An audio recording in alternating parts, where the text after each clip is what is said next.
Today I'm talking about the LC, letter of credit.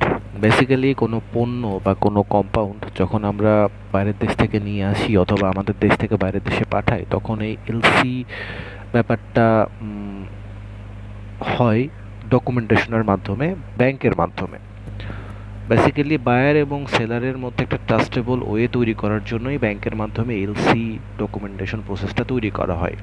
LC process না থাকলে হয়তো buyer এবং সেলারের মধ্যে ট্রাস্টেবল ওটা তৈরি হইতো না। বায়ার সেলারকে টাকা দিল, বাট সেলার হয়তো ভালো প্রোডাক্ট দিল না, কোয়ালিটি কোয়ান্টিটি মেনটেন করে প্রোডাক্ট দিল না, সেক্ষেত্রে বায়ারের লস হবে। তো এই ব্যাপারটা যাতে অথেন্টিসিটি হয়, একেবারে ভেরিফাইভাবে হয়, এই জন্য এলসি ব্যাপারটা ক্রিয়েট করা হয়।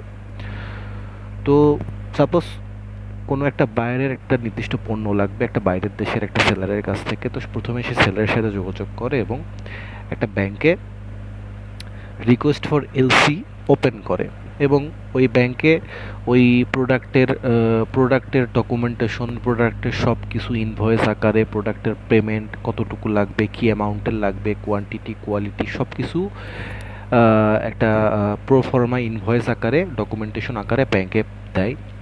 ব্যাংক এটার অথেন্টিসিটি চেক করে, এলসির অথেন্টিসিটি চেক করে এবং একটা অ্যাডভাইজিং ব্যাংকে এটা দেয়। অ্যাডভাইজিং ব্যাংক দেন ডিরেক্টলি বেনিফিশিয়ারি অথবা সেলার বা এক্সপোর্টারের সাথে যোগাযোগ করে যে আপনার একটা এলসি অ্যাপ্লিকেশন আসছে আপনার প্রোডাক্টের জন্য, তো আপনি এই প্রোডাক্টটা এতদিনের মধ্যে এই জায়গায় এত সময়ে দিতে রাজি কিনা বা প্রস্তুত কিনা, আপনার কাছে এই জিনিসটা অ্যাভেলেবল আছে কিনা। তো সেলারের কাছে যদি জিনিসটা অ্যাভেলেবল থাকে তখন সেলার এটা রাজি হয়, আমার কাছে এলসি ডকুমেন্টেশন অনুযায়ী 100% কারেক্ট প্রোডাক্ট আছে, আমি এটা শিপমেন্ট আকারে অথবা এয়ার আকারে অথবা ট্রেন ভেহিকলস আকারে পাঠিয়ে দিব একটা সময়ের মধ্যে দিয়ে। তো সেলার ওই সময়ের নির্দিষ্ট সময়ের মধ্যে জিনিসটা পাঠানোর প্রসেস শুরু করে, পাঠিয়ে দেয়। পাঠানোর সিস্টেমটার শুরু থেকেই সে এই সেলারটা তখন একটা নমিনেটেড ব্যাংকে পেমেন্টের জন্য আবেদন করে with the proper documentation and LC. সে যে প্রোডাক্টটা এইভাবে পাঠাইছে, এই কোয়ান্টিটিতে, এই কোয়ালিটিতে পাঠাইছে, এটার একটা ডকুমেন্টেশন ওয়েতে নমিনেটেড ব্যাংকে অ্যাপ্লাই করে। তো নমিনেটেড ব্যাংক আবার পেমেন্টের জন্য অ্যাডভাইজিং ব্যাংকে অ্যাপ্লাই করে। অ্যাডভাইজিং ব্যাংক সব কিছু চেক করার পরে নমিনেটেড ব্যাংকে পেমেন্টটা করে ফেলে এবং বেনিফিশিয়ারিকে মানে সেলারকে পেমেন্টটা করে ফেলা হয়। দেন অ্যাডভাইজিং ব্যাংক আবার ওপেনিং ব্যাংকে সে যে পেমেন্টটা করে ফেলছে ডকুমেন্টেশনটা আবার ওপেনিং ব্যাংকে পাঠায়। ওপেনিং ব্যাংক আবার অ্যাপ্লিকেন্টকে মানে বায়ার বা ইম্পোর্টারকে সুন্দরভাবে তার সে যে সেলার যে তার পণ্যগুলো পাঠিয়ে দিয়েছে তার কাছে অ্যাপ্লিকেন্টকে ওই ডকুমেন্টেশনগুলো পাঠায় পেমেন্টের জন্য। ইন দ্য মেন টাইমে সেলারের প্রোডাক্টগুলো বাইরের কাছে চলে যায়। এইভাবে তাদের সিচুয়েশন টাইমিং জোনটা তৈরি করে এবং বায়ার সব কিছু চেক করে পেমেন্টটা করে ফেলে।